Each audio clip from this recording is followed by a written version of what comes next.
Bismillah, teman-teman, Masya Allah. Assalamualaikum warahmatullahi wabarakatuh. Waalaikumsalam warahmatullahi wabarakatuh. Masya Allah. Kita mulai pelan-pelan ya. Bismillah. Kita sudah 8-7 menit. Lah, ya. Alhamdulillah yang kafa wa salatu ala rasulullah mustafa wa ala alihi wa sahbihi wa man wala.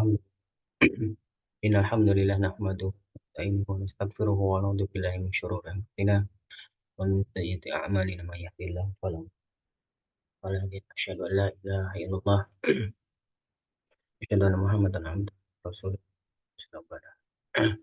Ya ayyuhalladzina amanu taqullaha haqqa tuqatih wa la tamutunna illa wa antum muslimun.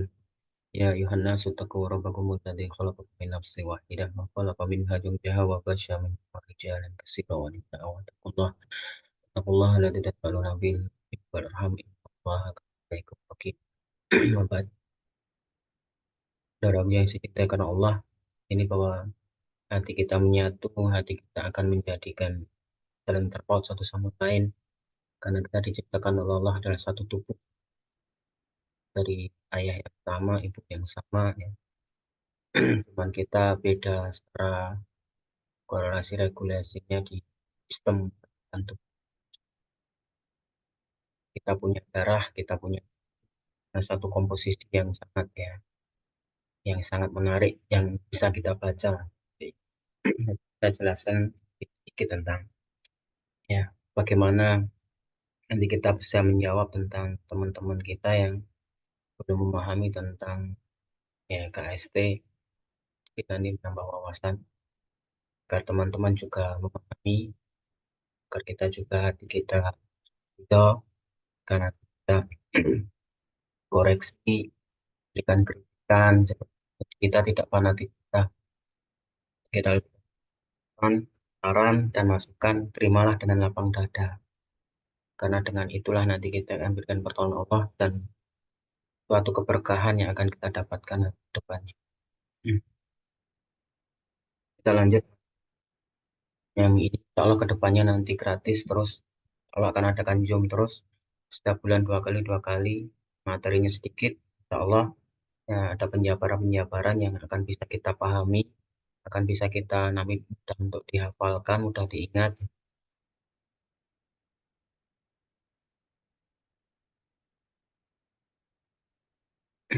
Inilah kita bisa dibaca dengan bantuan alat ukur ya, bahwa kalau di metode KST ini, cara membacanya dengan kita data, ya, dengan data, sehingga kita bisa menyimpulkan, menentukan, atau bisa kita melihat komposisi di dalam tubuh kita itu kayak apa.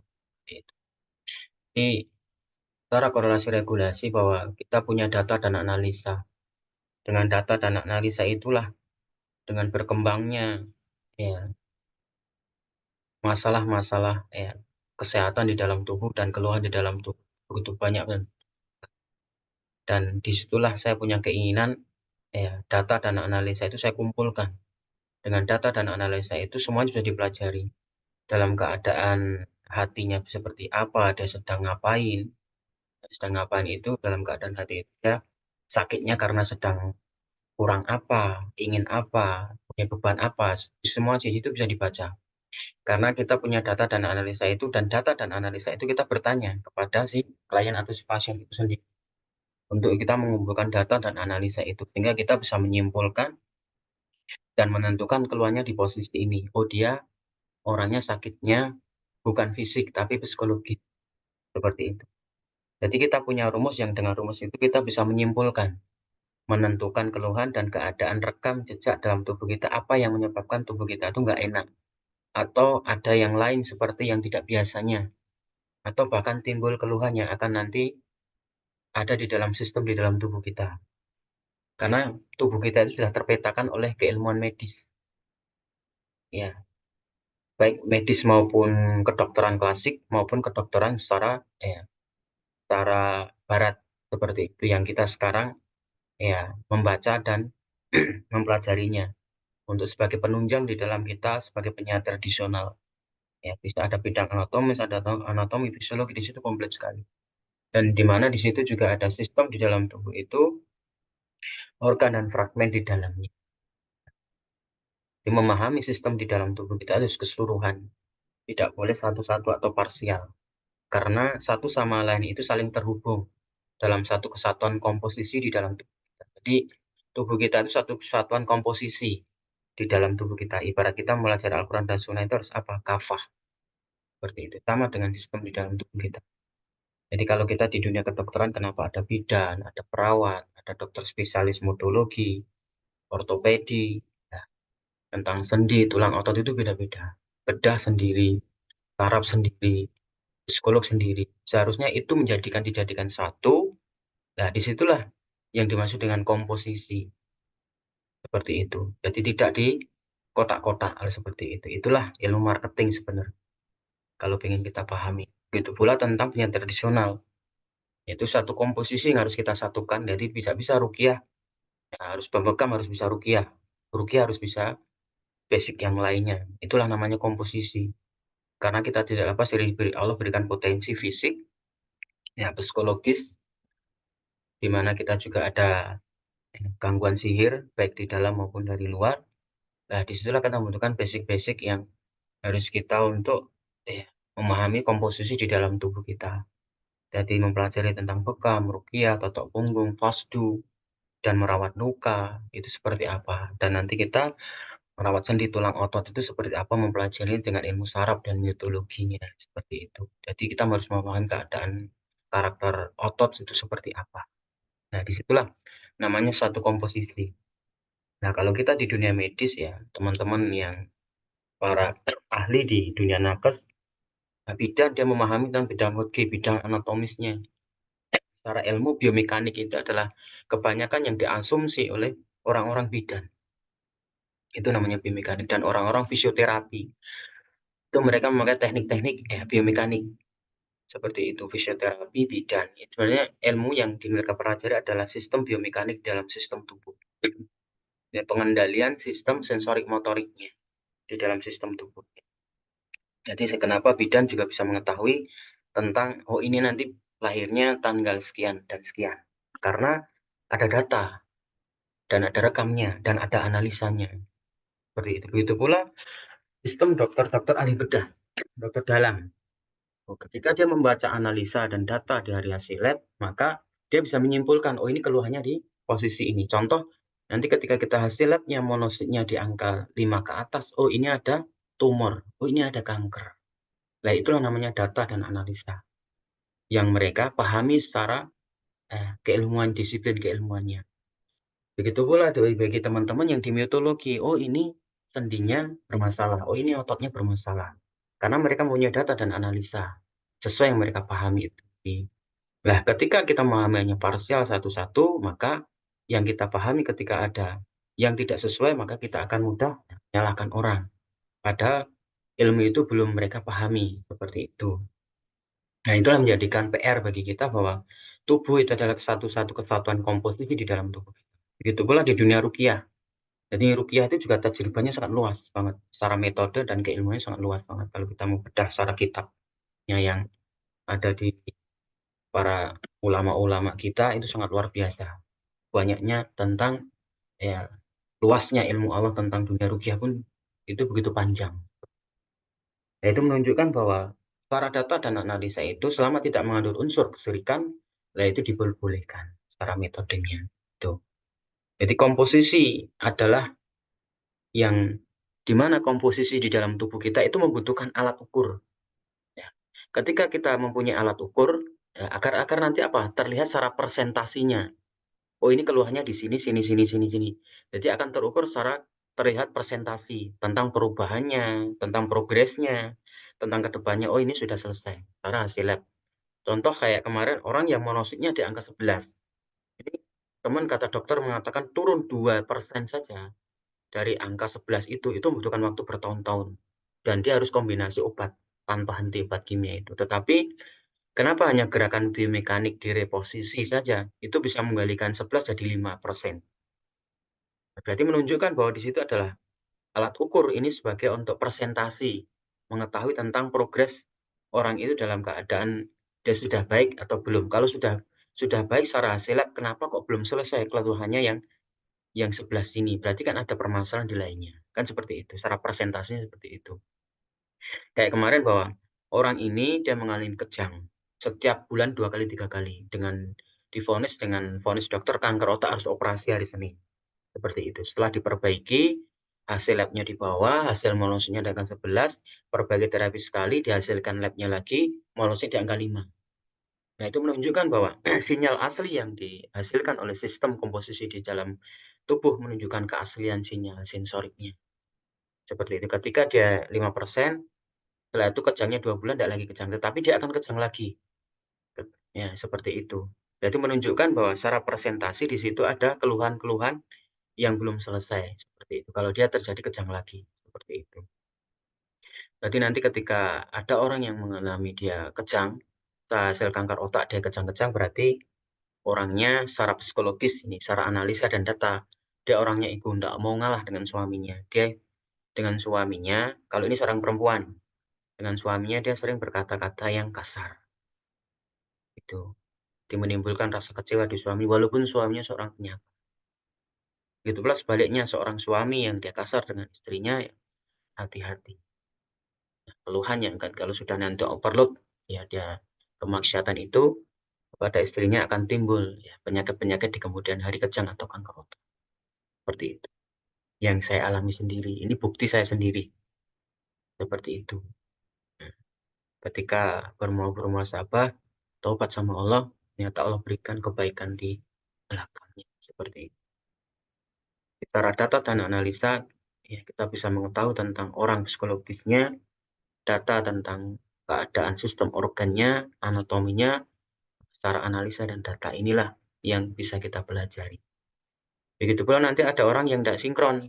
Ketika tensi segini di diagnosanya tidak betul, ya, kemungkinan tensinya dia di apotek atau di rumah sakit ya di posisi di posisi lengan kanan, bukan lengan kiri.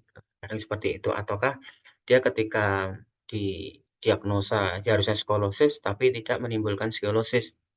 Tensinya detak jantung, contoh detak jantung di angka 120, tapi ketika ditanya, "Ibu skolosis?" "Enggak, Ustadz." "Punggungnya panas?" "Enggak, Ustadz." Nah, di situ ada yang disembunyikan orangnya. Kalau orang detak jantungnya tinggi, maka dia rasa egonya tinggi, emosinya tinggi, orang tidak percaya sama orangnya tinggi. Dia menganggap, oh, dia lebih baik daripada yang lainnya. Dia akan menyembunyikan itu. Seperti itu. Kalau kita secara konsultasi secara online. Tapi kalau kita secara tatap muka, bisa kita lihat secara fisiknya. Di tulang belakang itu dia mengalami kebengkokan walaupun dia tidak terlalu bengkok tetapi kelihatan sekali dipegang punggungnya itu dia merasa panas seperti itu bisa dengan kaos tangan atau dipukul kalau ada seorang perempuan pegang ya dengan yang sesama perempuan atau sesama ya mungkin ibunya atau anaknya bisa seperti itu jadi usahakan hukumnya kita harus wajib ketika laki-laki ya menerapi perempuan itu sangat hati-hati sekali. Ya, jangan sampai kita menimbulkan fitnah seperti itu. Saya lihat di Facebook itu, Masya Allah, innalillahi ya.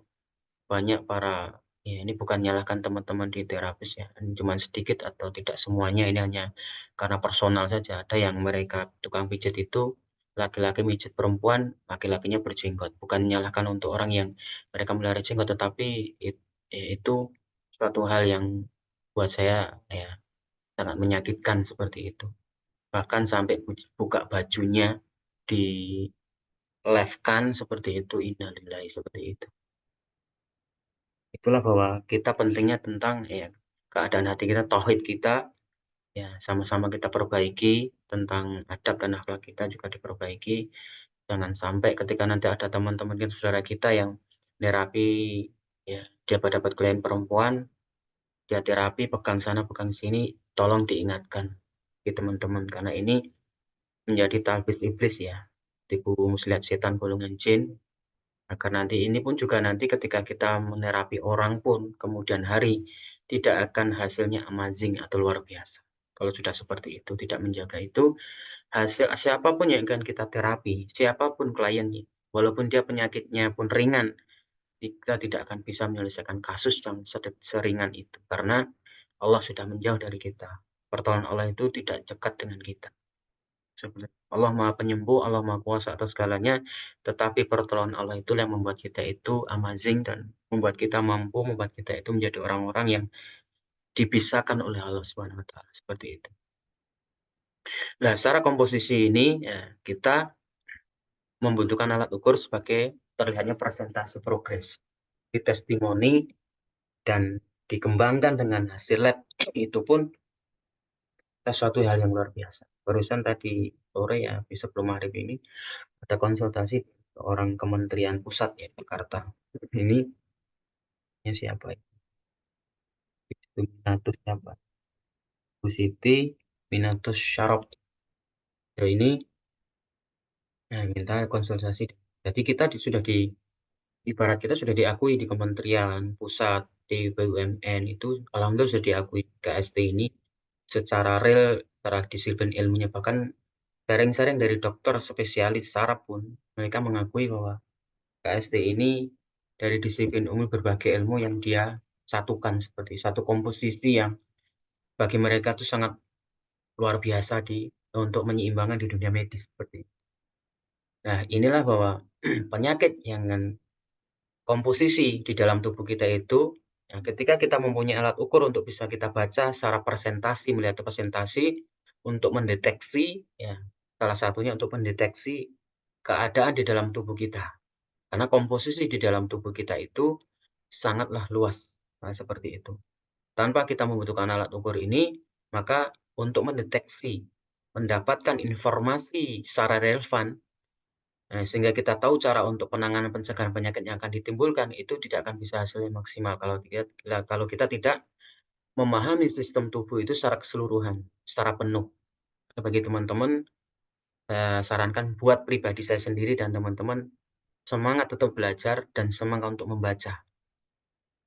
Baca buku-buku di rumah yang berhubungan dengan anatomi, fisiologi, ya, bidang anatomis dan yang lainnya, ilmu tentang kesehatan, baik nanti di nutrisi, herbal, dan seterusnya, kedokteran klasik, dan bagaimana pola Rasulullah kenapa Rasulullah Qalilullah ketika siang, kenapa Rasulullah ketika siang sebelum tidur dia tidur, dan kenapa di waktu sebelum subuh Rasulullah setelah sholat tahajud, sholat malam itu dia tidur. Itu semuanya ada makna dan maksud di dalam kesehatan di dalam tubuh.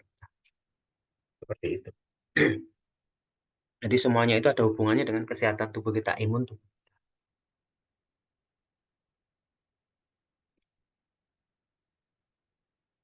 Ada yang ditanyakan teman-teman sebelum saya lanjut?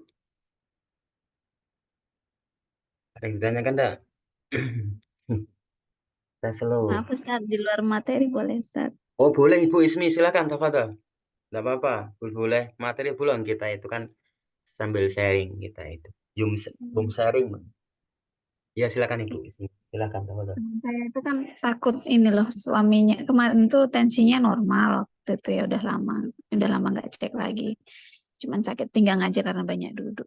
Jadi yang ditakutkan itu dari neneknya, ibunya, pokoknya saudara-saudaranya dari genetik ibunya itu keluhannya pikun.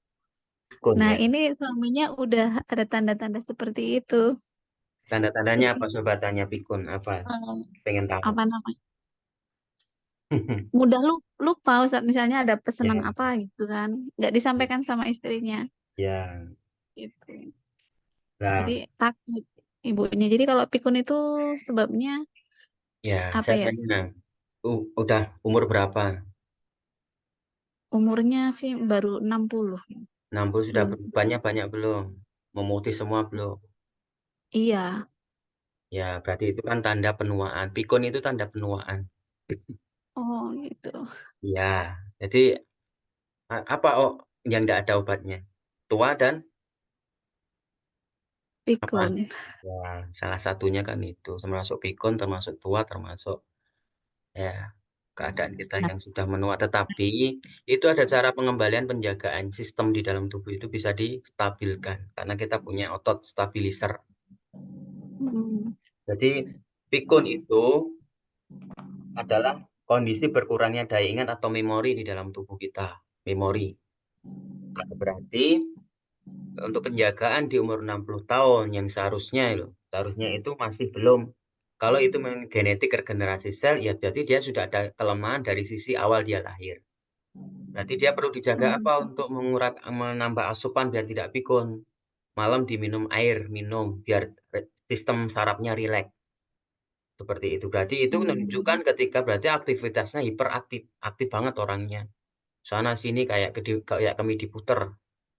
Nah, seperti itu. Contohnya mungkin ya saat tentara soalnya kan. Ya, aktif Cuman dia sekarang udah secara banyak duduk. fisiknya. Ya, berarti asupannya malam dikuatkan air minumnya. Lah, air minum untuk malam itu bagus yang mengandung oksigen, pH-nya agak tinggi, bisa pakai Milagros, bisa pakai Kangen Water, atau bisa pakai yang lainnya yang bagus airnya. Kalau di umur-umur sekian, berarti yang siangnya, pagi, sore harus asupan nutrisi sayuran dikuatkan. Sayurannya bisa sawi. Itu bagus. Bisa nanti kayak buah pare, itu bagus. Buah pare. Walaupun Ya. pahit, dia bagus. Jadi pare itu termasuk untuk menguatkan daya ingat dan memori kita, pare. Jadi Oh, kalau saya itu hampir tiap 2 hari saya makan pare. Seperti itu. hmm. Jadi pare itu termasuk untuk menguatkan daya ingat kita dan memori kita. Itu yang untuk saya dan buah kiwi yang paling bagus itu nanti kalau mau konsumsi buah kiwi dicuci dulu direndam pakai air hangat. Baru nanti dikupas baru dimakan. Karena dia ada getahnya yang sangat pedas buah kiwi itu. Iya, iya, Ustaz. Yaitu kiwi itu dikonsumsi bagus di umur-umur sekian seperti itu. Dan itu nanti insya Allah daya ingatnya itu akan kembali pulih pelan-pelan. Ada tetangga saya itu umur 100 saja daya ingatnya masih tinggi, daya ingatnya masih bagus. Ya memang dari awal tidak ada keluhan secara genetik dia keturunan pikun sih, seperti itu atau melemah daya ingatnya, tetapi itu bisa diperbaiki walaupun secara genetik. Jadi orang yang mengalami sistem keluhan genetik berarti dia butuh apa? Penjagaan dan perawatan saja untuk kedepannya biar istiqomah begitu. Jadi itu syarat treatmentnya dikasih itu Ibu. Jadi nanti insya Allah akan, kalau susu ini bagus, susunya kambing Etawa yang paling bagus. Yang cari yang Etawa itu yang masih natural, masih yang dari peternaknya kalau bisa. Itu yang lebih bagus. Oh, iya, Ustaz. Ya. Makasih ya, Ustaz. Ya, biasanya nanti kalau susu kambing Etawa itu konsumsi perutnya langsung melilit. Itu nanti langsung detok. Oh, itu mendetok ya. Ya, langsung Kadang dia kan orangnya melilit, taunya nggak langsung cocok melilit. gitu. Bukan, dia detok gitu. Oh, Berarti dia lambungnya ada sistem radang. oh iya, iya. Ada peradangan. Jadi susu kambing Etawa itu ketika kita melilit perutnya berarti ada peradangan di usus 12 jari atau lambung kita sedang apa tidak baik-baik saja asam di dalam itu berarti katup lambungnya kita nutup. Jadi nanti konsumsi kambing kambing itu melilit, nah biasanya nanti habis itu enak. Konsumsi pertama biasanya melilit, kedua melilit, 3 kali dan enggak, biasanya begitu. Oh iya, Ustaz. Nah, begitu Ibu. Iya, makasih Ustaz. Nanti biar saya sampaikan. Ya, insya Allah, insya Allah. Coba yang lainnya silakan. Ustaz mau nanya? Insya Allah siap Ustaz. Masya Allah. Ustaz Taufik. Iya, Ustaz. Ya, Ustaz. Eh, apa namanya Ustaz, tentang tensi, misalnya kan ada kesamaan dari masing-masing kasus ya, misalnya jatuh Iya, duduk atau orang yang lumbar, skoliosis lumbar gitu. Itu iya, kan sama-sama ada yang mirip, misalnya diastoliknya sama-sama rendah, detak iya, jantungnya rendah. iya. Itu selama dia itu sama-sama rendah berarti bisa kita simpulkan sama gitu dari sisi psikisnya gitu, Ustaz. Misalnya 75 berarti dia kurang kasih sayang. Semuanya gitu ya, Ustaz ya. Detak jantungnya. Detak jantung dan diastolik gitu. Kalau ada kesamaan gitu kan dari masing-masing Oh, tensi, iya, iya, sama. itu Jadi kalau ada kesamaan sama. Jadi kalau ada kesamaan di detak jantung, kalau kita ada pasca jatuh duduk itu kan di bawah 100 sistoliknya. Nah, iya, untuk menentukan psikologis itu kan kita lihat detak jantungnya di angka berapa. Kalau di bawah 75, berarti orang itu dia mempunyai keinginan. Keinginan itu keinginan tentang dunia, kurang kehangatan, kurang kasih sayang dari suaminya, seperti cemburunya akan tinggi, seperti itu. Kalau nanti di 80 ke atas, berarti sifat egonya tinggi atau sikap emosinya agak lumayan tinggi. untuk semua kasus ya, Ustaz ya. Ya, seperti itu. Jadi detak Oh. jantung itu untuk mengecek psikologis. Jadi dia punya Hmm. beban. Ya, kalau 80 ke atas berarti dia punya beban. Dalam aktivitas ya. Ya, jadi punya beban itu beban psikologisnya berarti dia orang yang sekarang sedang bisa terlilit hutang atau dia Hmm. mempunyai pengeluaran yang cukup lumayan seperti itu. Jadi itu bisa menaikkan detak jantung pikiran kita itu. Jadi ketika orang punya beban, otomatis malam itu kan gelisah, tidak bisa tidur. Nah ini yang menjadikan dia detak jantung akan naik. Nanti saya jelaskan tentang habis ini materi sirkulasi darah. Bagaimana perkembangan oksigen itu di dalam tubuh. Jadi pembakar yang sangat luar biasa di dalam tubuh. Jadi oksigen itu kan bahan kimia, termasuk kimia. Jadi kimia pembakar yang hebat di dalam tubuh kita. Makanya nanti saya jelaskan kenapa sistem darah yang paling bagus itu lateral sisi kanan, bukan kiri. Di sistem venanya paru-paru, pulmonal di paru-paru. Jadi kalau dia di bawah 75 berarti dia kurang ya perhatian dari support dari sekitar, perhatian dari sekitar. Jadi nanti bisa menimbulkan kurang respon dari sekitarnya begitu. Jadi menimbulkan nanti cemburu, iri dan seterusnya. Dia mempunyai keinginan, yang keinginan itu dia diam. Kalau orang yang 75 ke bawah itu sifatnya kan diam dia, pendiam. Dia tidak suka mengungkapkan. Jadi sifat perempuan seperti itu. Dia lebih perempuan itu sifatnya dia sulit terbaca sebenarnya, tetapi kita bisa membacanya dengan tensi. Jadi orang perempuan itu suka menyembuhkan sesuatu orangnya seperti itu. Tetapi kalau laki-laki kan ngomongnya harus apa yang dia mau dia bicarakan. Tapi kalau perempuan enggak, dia suka menjaga. Sifat lembutnya itu ada, sifat dia diamnya ada, sifat menjaganya itu adalah disitulah detak jantung 75 ke bawah, 80 ke bawah itu dia dianalogikan sifatnya mirip perempuan seperti itu. 80 ke atas, 81 ke atas sifatnya dia laki-laki. Seperti itu. Siap, Sat. Jadi dipahami, Ustaz? Siap, Sat. Jazakallah khairan, Sat. Ya, waalaikumsalam. Jadi tubuh kita itu adalah satu komposisi. Komposisi itu berarti kan membutuhkan alat ukur untuk terlihat presentasinya kan begitu. Jadi untuk mendeteksi, mendapatkan informasi yang secara relevan, ya sehingga kita tahu cara upaya bagaimana penanganan pencegahan penyakit itu yang akan nanti kita timbulkan seperti itu. Kayak contoh tadi itu, ya dia punya keluhan yang aneh-aneh, obatnya cuma apa? Hubungan biologisnya dikuatkan malam. Jadi bagi teman-teman yang mereka, contoh nanti ada contoh begini, suaminya sibuk, dia sibuk, sama-sama sibuk, tetapi hubungan biologis tidak dikuatkan. Apa yang akan terjadi? Ketegangan otot, mual, muntah, pusing, lah seperti itu. Dan nanti dia ketika dia mengandung, anaknya akan speed delay semuanya. Jadi contoh anak yang mengalami speed delay Alzheimer, yang kekurangan dia berbicaranya telat, yang ngomongnya telat, pertumbuhannya telat, ya cara ngomong berbicara, itu dia bapak ibunya terlalu sibuk. Ya, sibuk dengan apa? Profesinya. Berarti di situ penting sekali hubungan biologis, iya. Dan hubungan biologis ini ketika seorang perempuan dia menolak, ya. Begitu pula laki-laki dia diajak istrinya menolak, tunggu sebentar aja ini. Tidak lama, bisa dia akan mengalami kanker otak atau kejang. Seperti itu. Jadi menunjukkan bahwa semua antara keseimbangan di dalam tubuh kita, komposisi ini adalah keseimbangan. Maka Allah menciptakan laki-laki dan perempuan. Begitu pula seorang kita, mungkin kita terlalu semangat ya bangun malam untuk tahajud, bisa 2 jam, 3 jam. Ya. Tetapi imbangilah dengan tidur sebelum subuh itu 5 menit atau 10 menit. Karena kalau kita akan dipaksakan terus-menerus, tubuh kita akan mengalami lemah saraf. Bisa nanti akan kesemutan sampai muka, sampai tangan, semuanya akan kesemutan sampai kaki. Seperti itu. Obatnya apa? Solusinya? Tidur sebelum subuh 5 menit minimal. Nah, ketika malam itu kita sholat malamnya dipaksakan, sebagaimana kita ikuti bagaimana Rasulullah dulu ketika malam ya, sholat tahajud itu. Pasti Rasulullah itu ketika habis sholat tahajud itu pasti akan istirahat sebentar. Sebelum subuh itu tidur sebentar. Dan itu merilekskan sistem saraf, merilekskan sistem imun di dalam tubuh kita agar kembali fit lagi. Kalau tidak, ya lama-kelamaan sehari 2 hari tidak masalah. Ya, seminggu 2 minggu tidak masalah. Kelama-lamaan akan semuanya sampai muka akan mengalami kesemutan. Nah, perbaiki itu. Caranya dengan duduk vaskularisasi kalau kesemutan. Semua kesemutan dan nyeri duduk vaskularisasi.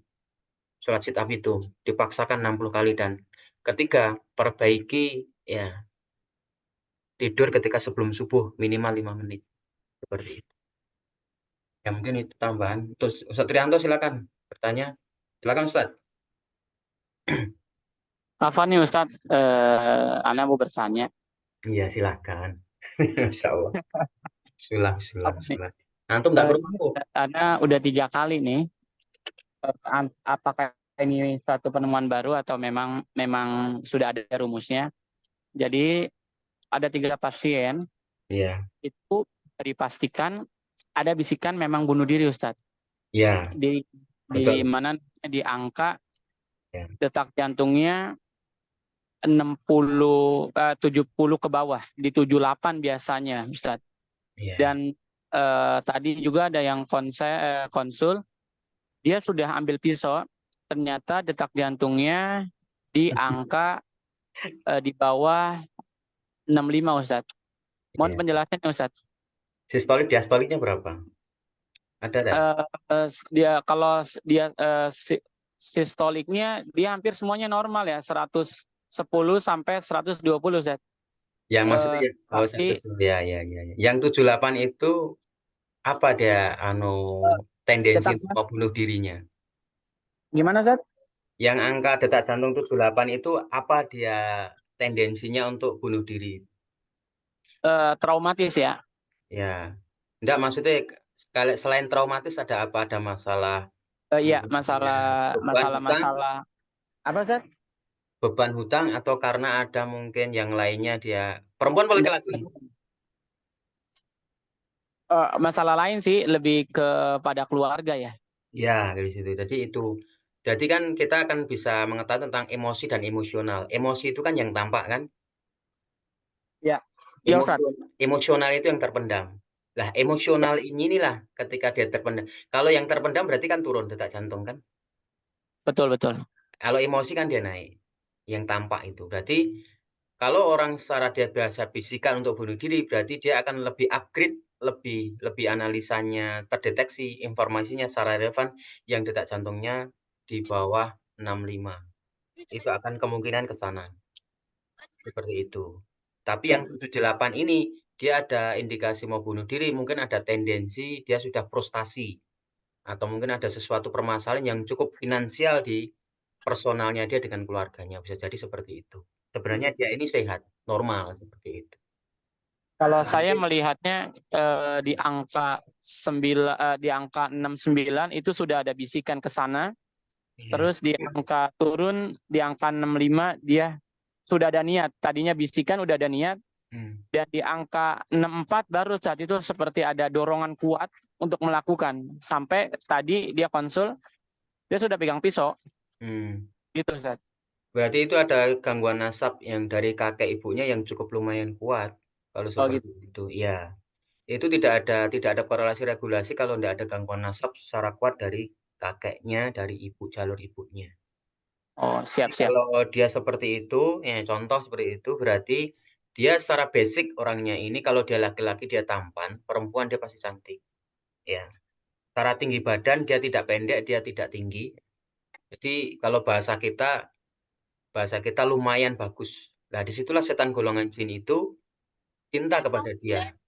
Nah, cinta kepada seseorang tadi itu. Dipilihlah dia menjadi bisa jadi bala tentaranya atau ya temannya dia kelak nanti di neraka seperti itu. Bisa dicek secara fisiknya dia bagus orang itu. Jadi ada gangguan nasab dari jalur kakek dari ibunya, bisa dicek kakeknya dulu profesinya dia paling seperti itu. Kalau enggak dukun santet, ya. Kalau enggak dukun ya seperti itu. Seperti barang-barang yang dia punya barang-barang yang leluhur yang dia mulia-muliakan seperti atau dia mungkin orang yang di situ kakeknya itu dia dimintai bantuan kayak kita orang pinter kalau bahasa di Jawa itu orang pinter yang minteri seperti itu. Tapi secara korelasi hampir rata-rata mereka ini tubuhnya enggak terlalu turun drastis sih Ustadz ya. Maksudnya Ya, masih betul. Ya, sistoliknya masih bagus ya, gitu. Cuma diastolnya aja ya. yang tuh. Kalau di angka 65 ke bawah itu hasil labnya dia kolesterolnya tinggi, berarti kan badannya tidak terlalu kurus. Iya, iya. Begitu. Jadi kalau 65 ke bawah itu bagi detak jantung yang 65 ke bawah itu kolesterolnya pasti di angka 200 lebih. Gitu. Ya, berarti kan dicek berarti badannya tidak kurus seperti Siap. itu, Ustaz. Syukur Ustaz. Ada Mau tanya lagi enggak? konfirmasi Lain enggak? Silakan. Maaf Ustaz, Ustaz, izin filmnya tanya apa Bu Ismi dulu, moga-moga saya nanti saya pertanyaan saya nyambung dari Ustaz apa Ustaz Trianto. Trianto, Masya Masya Allah. Allah. Saya Siap. ya karena ada berhubungan juga Ustaz. Ini yang saya tanyakan ini apa ya hukum berpasangan dan hormon yang nyambung yang tadi disampaikan dengan detak jantung sama diastol. Kalau mungkin sistolnya itu normal di angka 120 sampai 130, Ya, tapi Ustaz. ketika diastol tinggi dan detak jantung itu di bawah 70, rata-rata itu memang selain gangguan apa ya bisikan, itu kebanyakan ada gangguan yang dia secara pemikiran itu bisa blank sesaat. Apakah betul seperti itu, Ustaz? Dan saya konfirmasi sampai Ya, apa betul. mungkin orang tuanya juga heran ketika saya tanyakan di jalur ibu karena lihat detak jantungnya itu di bawah 70, artinya nasabnya kan lebih ke ibu ya, Ustaz. Ya, Nah, saya jelaskan nanti. sudah Siap. seperti itu, saya menanyakan dari ibu itu, ibunya beliau, anak itu berapa bersaudara, terus apakah ada di antara satu saudara ada yang fisiknya kuat, ada yang imunnya lemah, dan ada yang gangguan secara psikologisnya. Ternyata masuk Ustadz. Dan itu ketika saya cocokkan dengan anaknya yang memang masih usia 17 tahun, kemudian Masya Allah beliau juga penghafal Quran, jadi kan sangat aneh juga menghafal Quran kok ibaratnya langsung kena gangguan jin, padahal dia itu ibaratnya menjaga hafalnya betul-betul, tiba-tiba ini tiba-tiba pulangnya ngeblank, kan Iya, pasti ada sebab lain, mungkin iya, tadi dijelaskan ada faktor kejenuhan atau faktor depresi yang mungkin orang tua itu nggak memaham. iya. Kebetulan orang tuanya juga paham secara sunnah, keilmuan dan lain-lain, tapi yang saya garis bawahi di sini itu apakah benar sistem rumus berpasangan hormonologi itu hampir menyeluruh sama ketika kita melihat satu tensi dari anaknya itu bisa langsung tahu ini genetik ibunya itu pasti ada yang seperti ini juga Ustaz. Itu Iya, yang kedua apa ya? Mungkin memang benar ketika nasabnya itu dari mungkin secara masalah genealogi itu dari jalur ibu sampai ibu ke atasnya itu hampir mungkin sama seperti yang dijelaskan tadi Ustadz, ada orang tuanya yang mungkin suka berbuat sesuatu atau apa ibaratnya iya, apa ya suka jimat dan lain-lain sampai bahasanya saya lihat ketika karakter anak seperti itu memang tidak terlalu tinggi, tidak terlalu pendek, tidak terlalu kurus dan sedang dan iya. kebanyakan itu cakep. Ya, kan betul kan? Dan saya membuktikan beberapa kali, kok bisa ya sedetail sampai saya saking penasarannya kok apakah betul sampai jalur orang tua itu sampai benar-benar hormonnya itu sama, ternyata sama. Nah, itu saya masih agak mungkin mohon Ya, maaf tadi ya, agak ragu saya konfirmasi apakah betul sampai ya. orang tuanya, sampai saudaranya itu ada fisiknya lemah, fisiknya sedang dan fisiknya bagus. Kebetulan ibunya itu 3 bersaudara dan ternyata betul Ustadz. Dan apakah itu memang turun-temurun dari sananya atau seperti apa Ustadz? Ya, Untuk masalah seperti ini, mohon maaf. ya. Saya jelaskan dikit ya. Bisikan itu kan ada dua ya. Kalau ya detak jantungnya lemah, dia bisikannya itu di hati. Maka dia timbul was-was. Was-was itu kan yang belum terjadi sudah dipikirkan itu nama was-was. Bisikannya Betul, dia betul. condongnya ke hati. Ya, bisikan yang kedua itu di pikiran. Nah, pikiran. Jadi dia akan menimbulkan rasa cemas.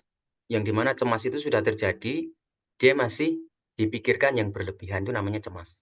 Di situ. Jadi orang yang cemas itu, secara karakteristiknya orangnya, dia cerdas, penghafal juga. Tetapi dengan kecerdasannya dia, dengan dia mempunyai basicnya dia itu, dia ada bisikan untuk meremehkan orang lainnya.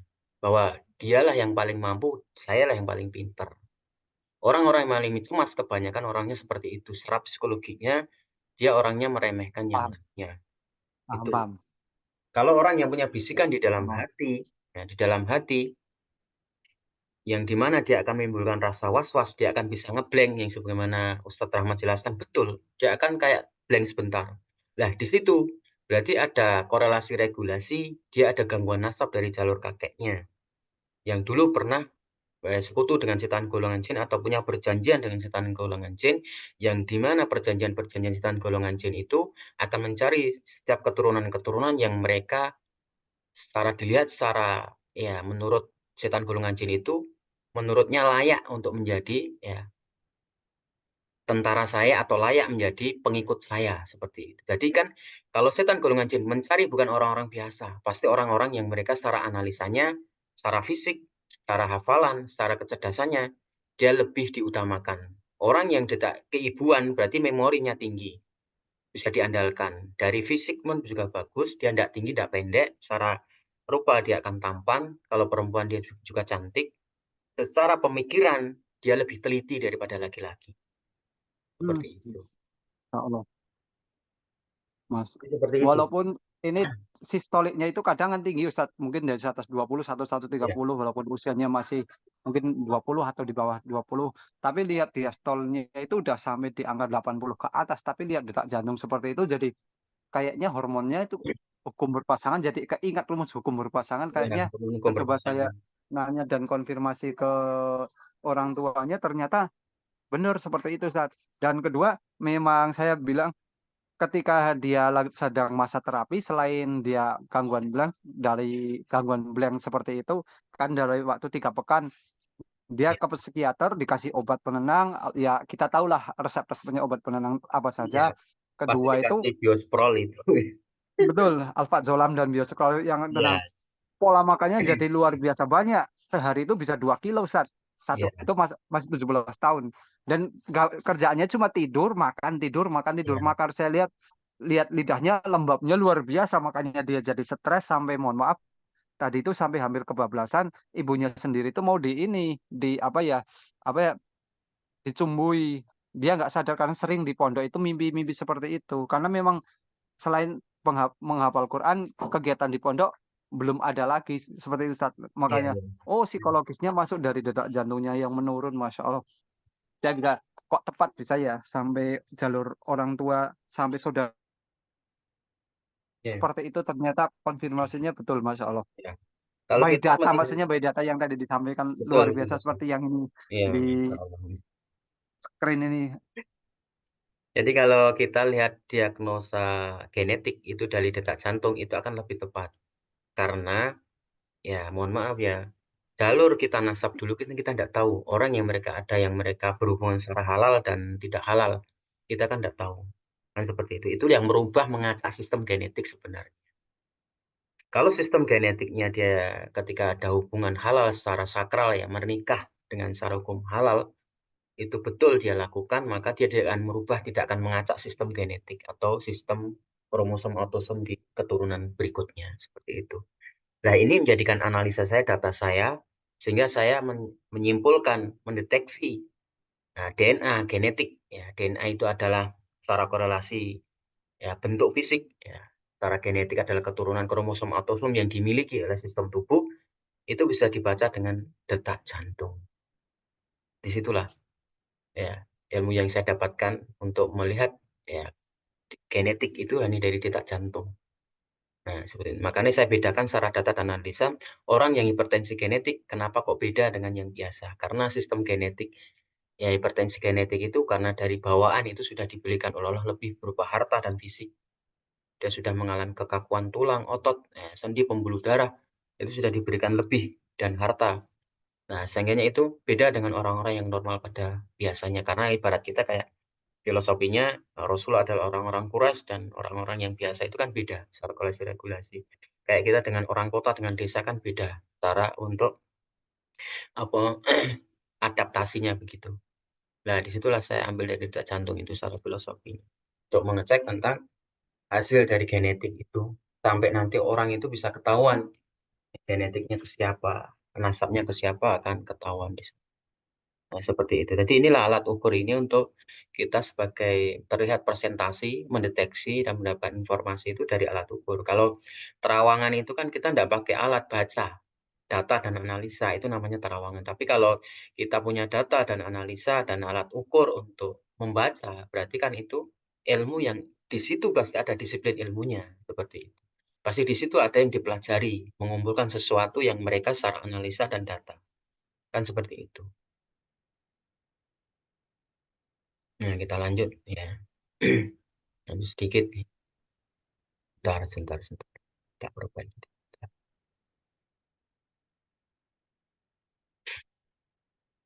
Nah, tadi tentang eh,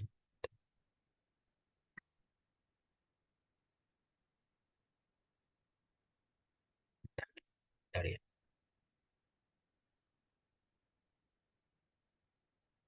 Nah, tentang sistem hormon ya.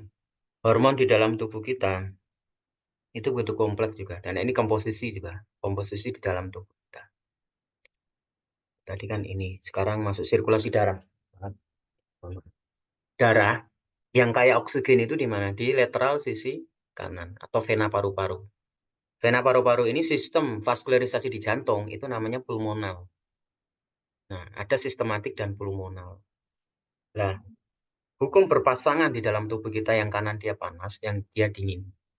Nah, ini berarti menunjukkan kuasanya Allah sangat luar biasa kalau kita mau menilai membaca. Kalau di dalam keadaan oksigen, dia dalam keadaan dingin, maka akan mudah sekali oksigen ini menjadi sistem pembakar yang kurang bagus di dalam tubuh kita. Unsur kimianya tidak akan bagus.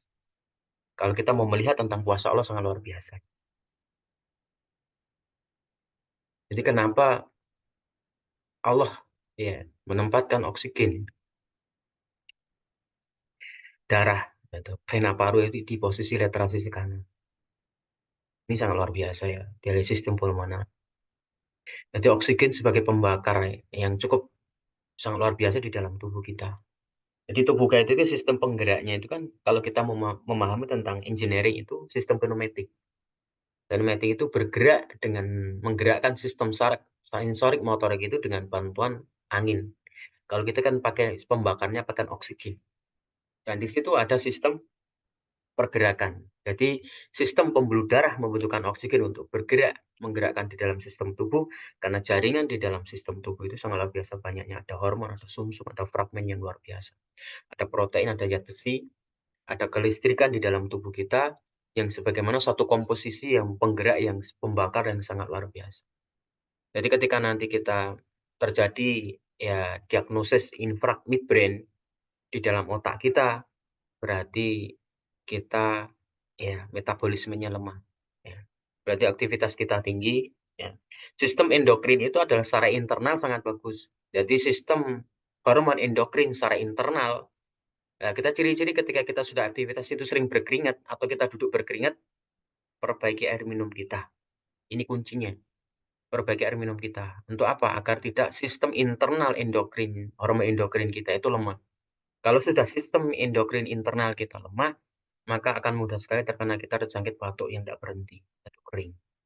Pertama, kedua akan mudah terkena infeksi, baik nanti di liver, ginjal kita, seperti maupun infeksi di selaput otak kita akan lemah, meningesnya akan lemah, selaput otak meninges kita akan lemah, dan akan mudah nanti terserang ya virus-virus kayak toksoplasma dan seterusnya. Berarti kalau kita duduk atau aktivitas kita mudah berkeringat, perbaiki dengan air minum, sayuran, dan buah-buahan. Makanya jelaskan kemarin saya menjelaskan tentang HB itu tidak semuanya berindikasi dia lembab.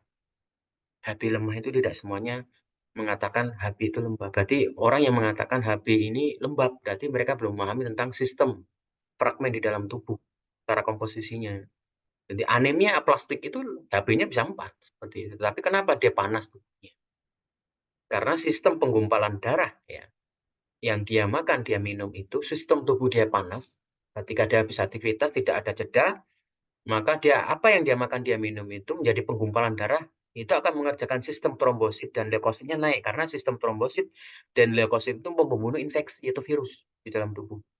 Jadi ketika darah mengambil nutrisi dari lambung, ya, ketika mengambil nutrisi dari lambung, nah ini langsung feedback trombosit sama leukosit untuk perbaiki sistem di dalam pembuluh darah, perbaikan, penyaringan, filterisasi. Kalau dia banyak infeksi atau virus, makanan yang diambil dari lambung itu banyak mengandung virus dan infeksi, atau kadar sterilisasinya tidak bagus, maka akan menaikkan kerja trombosit leukositnya. Jadi penggumpalan darah. Akhirnya akan melemahkan hematokrit, kadar darah. Nah, kadar darah itulah hematokrit itu di dalamnya ada HB, ada oksigen, ada zat besi.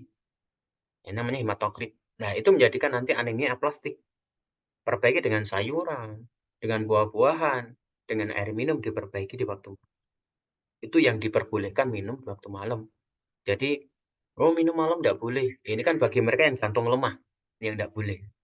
Yang mudah alergi gatal-gatal ini yang enggak boleh. Jadi, khusus bagi teman-teman yang mereka aktivitas tinggi ya, perbaiki air minum di waktu malam. Dan ini menunjukkan hasil lab yang betul-betul nyata dan tidak bisa ditipu. Sebagaimana ada teman saya yang di Sidoarjo itu ya, berapa trombositnya? Di angka 1.200.000 Pak ya. Dia sudah minum obat ketergantungan bertahun-tahun. Hasil lab pasti dia bikin shock istrinya, kaget, terkaget-kaget bisa seperti itu naik. Dan dia akan diindikasi leukemia atau anemia asplastik.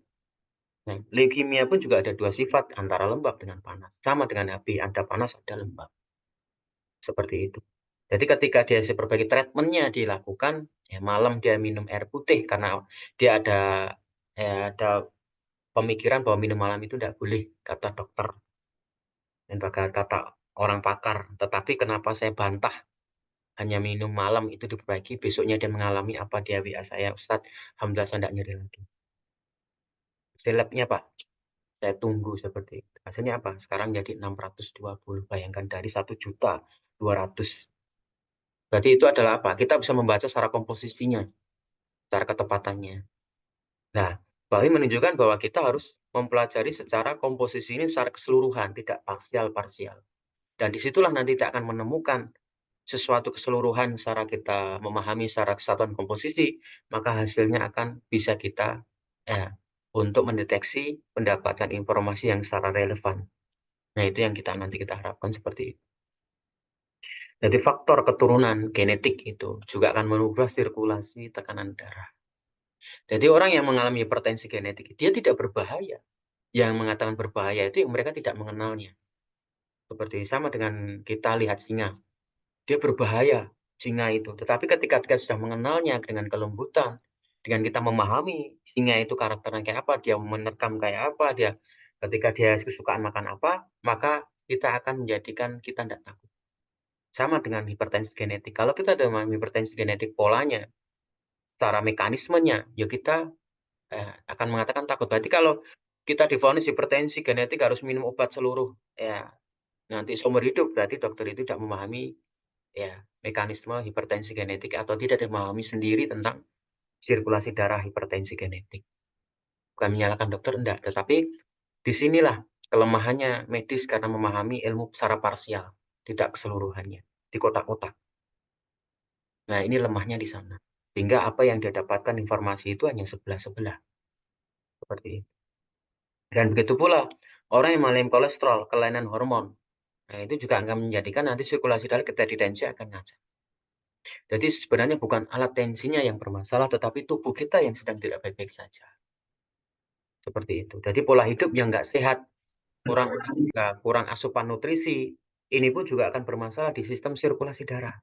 Kalau kita nanti tidur kita tidak bagus, ya pola makan kita tidak bagus, siang, pagi, sore itu tidak terkendali, sayurnya, buahnya sesuai kalau kita bahasa dulu anak kecil kita dulu kita di TK atau SD itu 5 set 5 sempurna kan gitu. Nah, seperti itu. Nah, bagaimana kita melihat seperti itu? Jadi kita harus polanya makan juga diperbaiki, minumnya diperbaiki. Kalau kita ditensi kok ngacak ya berarti cek pola makan kita, pola aktivitas kita, pola biologis kita malam, pola tidur kita tidak bagus. Nah, ini untuk ngecek kita sendiri. Jadi hampir saya setiap hari atau 2 hari sekali itu saya cek tensi sendiri. Apa sih kurang dari saya? Apa malamnya kurang tidur atau makan saya apa yang diperbaiki? Seperti itu. Alhamdulillah atas izin Allah itu saya diberikan selalu kekuatan oleh Allah dan diberikan kemudahan ya. Ini atas doa-doa teman-teman yang luar biasa ya. Masya Allah. Bangun pagi sepertiga malam kita harus juga diperbaiki. Kalau kita memang bangun di waktu malam itu sholat tahajudnya betul-betul ya kuat ya. Usahakan mau sholat subuh itu tidur sebentar. Agar tidak jadi keluhan kesemutan atau nanti ya umur 40 tahun sebenarnya tidak hipertensi jadi hipertensi. Seperti itu. Ini pemicunya akan ke sana. Dan ketika dia akan kesemutan di muka, kayak semut jalan. Itu akan terjadi seperti itu. Jadi Rasulullah memberikan arahan, memberikan contoh, itu semuanya ada maksud untuk kesehatan hati dan kesehatan di dalam tubuh kita. Seperti itu. Itu Masya Allah luar biasa. Kalau kita mempelajari, kita mengoreksi, kita telaah, kita teliti, semua di situ ada unsur tentang kesehatan hati dan kesehatan psikologis dan kesehatan tentang tubuh kita. Seperti itu.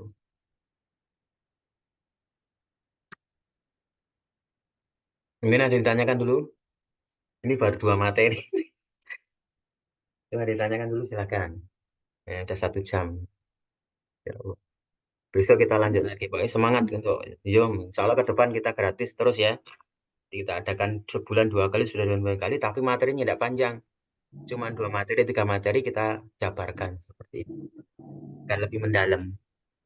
Beli kuota sama apa Pak Ustadz? Kalau Apa, gratis terus. Apa Ibu? Buat beli kuotanya kalau gratis terus Ustadz. Oh, enggak apa-apa Ibu. Beli kuotanya nanti ada yang subsidi. Nanti ada rezeki dari Allah. Masya Allah. Insya Allah. Maaf Ustadz, itu yang nasab itu pas selalu dari kakek ya, nggak ada dari nenek gitu. Ya, ini Ibu. Jadi bisa dari kakek, karena kakek itu adalah kepala keluarga ya. Berarti di situ yang mengontrol semua sistem di dalam satu keluarga itu. Berarti kan condongnya tetap ke kakeknya. Kalau saya dulu itu dari mana tuh Ustadz nazabnya? Belum saya baca, nanti Ibu Japri baca, tak baca insya Allah. Ya waktu tinggi dulu. Ya, tensinya berapa Ibu? Belum ini lagi Ustadz. Bentar. Ya, nanti ditensi, kirimkan ke sini bisa Ibu. Bu Ismi ada yang ditanyakan atau kita lanjut lagi ya? 2 materi ini insya Allah kita selesai. Tinggal 1 materi. Itu Ustadz yang ada temen itu stroke berulang udah 3 kali. Itu gimana ya? Stroke berulang 3 kali itu kurang semangat ya. Semangatnya enggak Oh ada. gitu. Ya.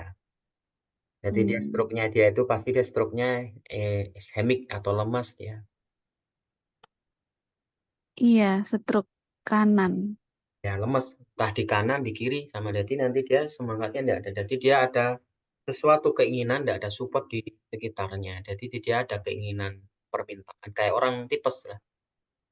Oh gitu ya. Tapi kakinya kaku katanya Ustadz. Tangannya lemes dia. Kakinya kaku Tangannya itu lemes. karena ya kakinya kaku itu kan karena dia memang sistem yang kaku itu biasanya yang kiri. Kalau dia kena stroke ya lemes itu yang kiri dia akan kaku. Karena ketika dia letra sisi kiri kan sama dengan hukum yang terbalik itu. Yang kiri yang ototnya dia lembek harusnya lembek jadi kaku. Ya, Iya, kalau cuma tangannya lemes. ya seperti kalau kanan tetap lemes seperti itu. Jadi itu Iya. karakter otot itu seperti itu. Karakter otot seperti Iya. itu. Jadi kalau itu dia butuh semangat. Ya, umurnya berapa Ibu? 46. 46. Jadi kalau dia stroke ischemic ya, ini dia sebenarnya anak-anaknya terlalu jauh dengan dia. Oh iya benar-benar Ustadz. Ya, dia butuh kehangatan dari anak-anaknya. Jadi itu dia di waktu dia remaja ya, dia konsisten di dalam keluarganya cukup tinggi untuk membahagiakan keluarganya. Di masa-masa Iya. tua yang dia sudah menurun, karena dia sudah tidak mampu lagi seperti dulu, dia membutuhkan kasih sayang dari anak-anaknya yang butuh luar biasa. Jadi kalau dia pengen dia ya membaik lagi, anaknya yang harus dia suapi tiap pagi, ya ajak dia jalan seperti itu. Kayak kita di waktu kecil kita di mana di waktu kita kecil Dimanjakan. itu ya, di waktu kita kecil itu ibu yang melahirkan kita ya, Masya Allah ya. Oh gitu ya Ustadz. Jadi itu butuh dia kedekatan seorang anaknya. Di mana kalau kita lihat dulu kita kecil ya kita pipis, kita BAB aja ibu kita yang begitu sigap kan begitu. Iya. Ibu kita yang nyuapi kita dan sebagainya, kita polanya diganti sekarang. Kalau ada yang seperti itu kita diganti. Kita yang lebih respon kepada ibu itu. Atau ada seorang ayah yang sedang seperti itu, kita kembali respon kepada seorang ayah. Yang dulu memperjuangkan kita, kita kembali. Ya, respon. Kalau sesibuk apapun kita mau kerja jauh ya, sesibuk apapun itu bukan suatu alasan sebenarnya. Contoh saya, Lombok Klaten itu berapa kilo kalau kita lihat ya. Kalau kita bisa akumulasi berapa kilo. Saya itu sebulan bisa 4 kali, 3 kali. Untuk hanya berkunjung ke orang tua seperti itu. Jadi jarak itu tidak bisa menjadi alasan. Yang menjadi alasan itu adalah kekuatan hati kita bagaimana untuk kita ya untuk menjaga kelembutan antara keluarga itu. Seperti itu menjaga tentang ya jerih payah keluarga kita, ayah ibu kita yang sudah mendewasakan kita seperti itu. Itu penting. Jadi dia butuh dari kasih sayang dari anaknya. Jadi kalau pagi suapi dia makan, ajak dia di depan, dia dituntun, dia ada di jalan. Nah, dari situ dia akan perkembangan imunnya akan jadi luar biasa perubahannya. Jadi dia hanya butuh anaknya, enggak butuh obat dia itu. Oh iya Ustaz. Ya. Jadi obatnya, solusinya atas izin Allah pasya Allah ya anaknya. Seperti itu. Ya, kita lanjut tentang otot ya. Ya, insya Allah kita lanjut tentang otot ya. Otot di dalam tubuh kita itu kita bisa pahami dulu ya teman-teman ya. Ada ketiga karakter yang kemarin cuma masih ingat kan? Ada kontraksi, sama dengan tensi kok. Ada kontraksi, di mana kontraksi itu tidak akan memendek ya. Ada relaksasi atau ekstensibilitas, dia akan memanjang. Kalau di tensimeter ada relaksasi dan ada elastisitas atau detak jantung. Ya, secara elastis ya. Disinilah karakter otot. Salah satu fungsi otot kita adalah menunjang mobilitas. Nah, kalau kita berpindah tempat, itu adalah namanya mobilitas. Bergerak, itu namanya mobilitas. Nah, di situ untuk menunjang mobilitas gerak kita, bagaimana ya kesigapan kita di dalam kita bergerak, kecepatan kita bergerak. Makanya kalau kita dicek lutut kita pakai palu itu adalah untuk mengecek mobilitas gerak kita kayak apa. Seperti itu. Nanti kalau nanti di dunia militer dan kerja-kerja di tempat lain itu pasti dicek. Nah, itu untuk ngecek mobilitas geraknya, seperti apa kesigapannya dia, ya, bagusnya tentang geraknya dia, seperti itu. Yang kedua menjaga stabilitas tubuh, mempertahankan karakter. Jadi karakter kita itu bisa bertahan itu dalam keadaan otot. Nah, secara stabilitasnya, jadi karakter kita itu pendiam, karakter kita pemarah, itu karena keadaan otot kita. Jadi orang pendiam bisa menjadikan dia pemarah, orang yang pemarah bisa menjadikan dia penyabar. Karena apa? Otot. Nah, itu bisa merubah stabilitas tubuh kita. Bisa dicek di tempat-tempat kayak tadi, orang yang penghafal Quran, bisa dia kena gangguan sihir ya karena stabilitas ototnya tidak stabil. Dia akan bisa merubah karakter. Bisa jadi dia minumnya pakai tangan kiri, bisa jadi dia sedang melamun, bisa jadi dia tidak fokus atau bisa jadi dia ya memendam di dalam hati kebencian, bisa jadi. Jadi setan itu maksudnya lewat hal-hal seperti itu. Walaupun dia mau murojaah sehari pun 8 juz, tidak bisa menutup kemungkinan dia ada gangguan sihir atau kesurupan. Nah, seperti itu. Dia menyendiri tanpa ilmu bisa ya akan terkena gangguan setan golongan jin, bisa seperti itu. Jadi itulah namanya otot.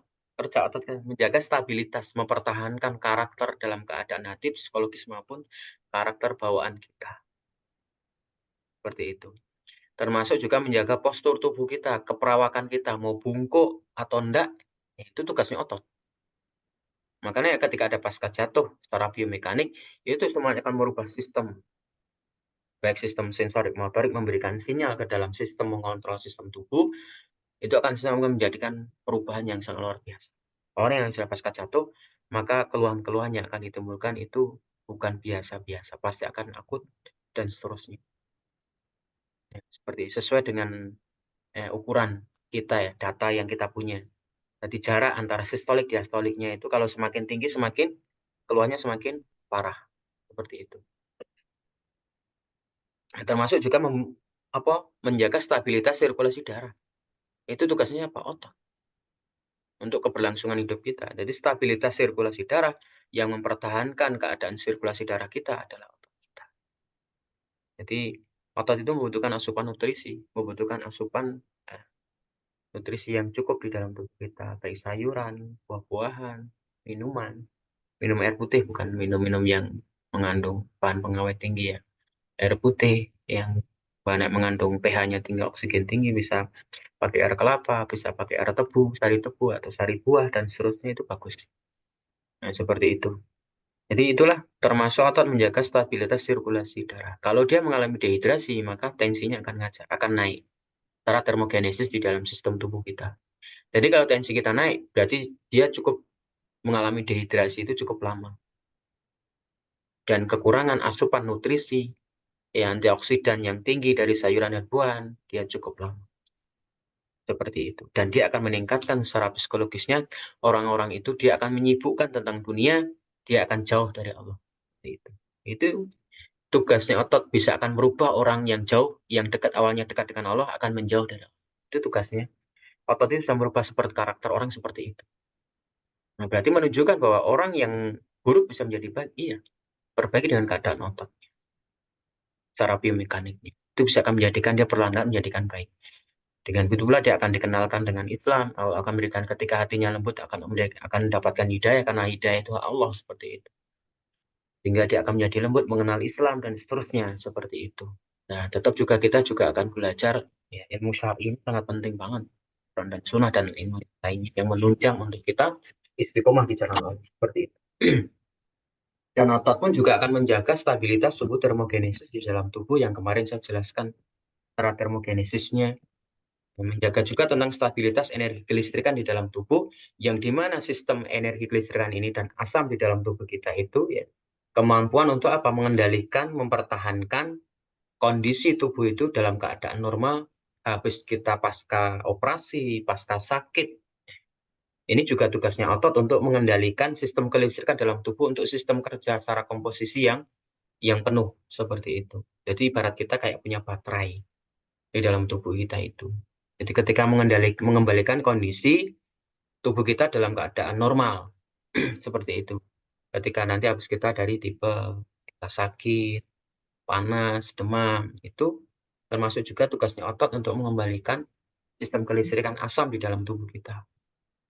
Nah, ketika kita baik tubuh kita, secara korelasi regulasi keadaan otot kita seimbang, maka pengembalian sistem habis sakit pasca sakit itu lebih cepat daripada orang yang tidak sehat. Secara korelasi regulasi ototnya atau keadaan sistem ototnya. Seperti itu. Jadi termasuk juga otot menjaga stabilitas peredam tubuh kita untuk menjaga stabilitas sistem saraf. Jadi mengkoordinasikan gerakan tubuh kita itu dalam mengendalikan fungsi organ. Jadi itu termasuk tugasnya otot juga, mengendalikan fungsi organ. Nah, mengolah informasi sensorik tubuh kita, kayak jelaskan saya kemarin bahwa ketika orang yang aktivitasnya tinggi, ya, dia mengalami dehidrasi lama, maka hasil labnya akan naik. Nanti monositnya naik, trombositnya naik, leukositnya naik, hematokritnya lemah, secara imunnya. Ya, ini menunjukkan nanti ketika awalnya trombositnya di angka normal, ini kok naik, ya, karena dia sudah mengalami dehidrasi yang cukup lama. Leukositnya jadi tinggi. Nah, ini termasuk juga otot, ya, mengembalikan informasi dia terkena virus, ya, sifilis, dia bisa terkena virus, ya, tokso, karena melemahnya selaput otak meningesnya. Nah, seperti itu. Jadi ketika kaki kita itu mengalami kontraksi yang cukup lama, maka pengelolaan informasi di dalam sistem otak kita memberikan sinyal palsu. Baik hasil lab, CT scan, MRI, dan sistem nanti diagnosa di mata maupun di lidah. Seperti itu. Jadi kita harus memahami secara keseluruhan komposisinya agar kita itu betul-betul menjadi penyatir rasional itu tidak dipandang sebelah mata oleh teman-teman kita di nakes, seperti itu. Jadi kalau kita itu dipandang sebelah mata, ya wajar karena kita diagnosanya masih mentah, seperti itu. Nah, bagaimana kita, ya, bangun dari keadaan yang dipandang sebelah mata ini menjadi betul-betul kita itu orang-orang yang betul-betul bisa diandalkan di dunia kesehatan ini. Jadi bukan kita marah, kita emosi, bukan. Jangan kita marah, jangan kita emosi ketika kita dinyinyirin orang, difitnah orang. Semangat untuk belajar. Gali terus semua itu, jadilah semangat kita, motivasi kita untuk semakin kita maju. Jangan kita anggapi dengan kita marah, kita benci, jangan. Buang rasa itu semuanya, karena itu semua akan membuang energi kita. Seperti itu. Jadi kita balasnya dengan apa? Kita belajar. Kita balas dengan apa? Kemampuan, tunjukkan kemampuan kita. Seperti itu. Jadi termasuk juga Otot adalah menjaga stabilitas volume organ. Karena sistem relaksasi hormon ini ada jaringan buntu. Sehingga sistem limpatik ya, di dalam tubuh kita itu tidak mengalami radiasi atau melemah limpatiknya. Jadi menstabilkan sistem fungsi organ secara internal dalam sistem hormon endokrin secara internalnya. Jadi itu termasuk tugasnya otot. Jadi kalau kita otot yang seimbang, kalau di KST sudah dijelaskan bahwa kanan kaku, kiri agak lembek, berarti seimbang. Berarti itu bisa diindikasikan dia semuanya dalam 1-8 item ini bagus, organnya bagus, jarang sakit. Jadi ditanya, oh iya jarang sakit, kalau cuma demam, batuk, pilek, itu wajar. Penyakit-penyakit yang ada pada umumnya yang ringan-ringan, seperti itu. Itu ada yang ditanyakan? Silakan, tafadhol.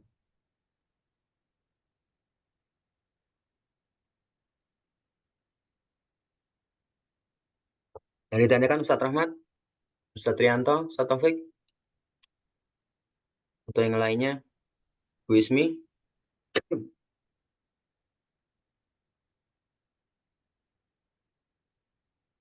Ini baru otot ya.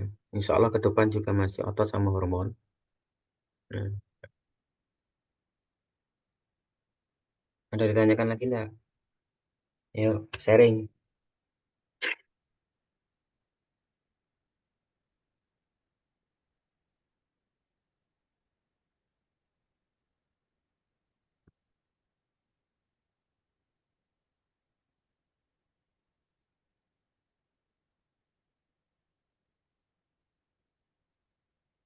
Nah, kita cukupkan ya. Kita lanjut Zoom ke depan lagi. Insya Allah nanti di awal bulan 2 kali Zoom lagi gratis. Insya Allah.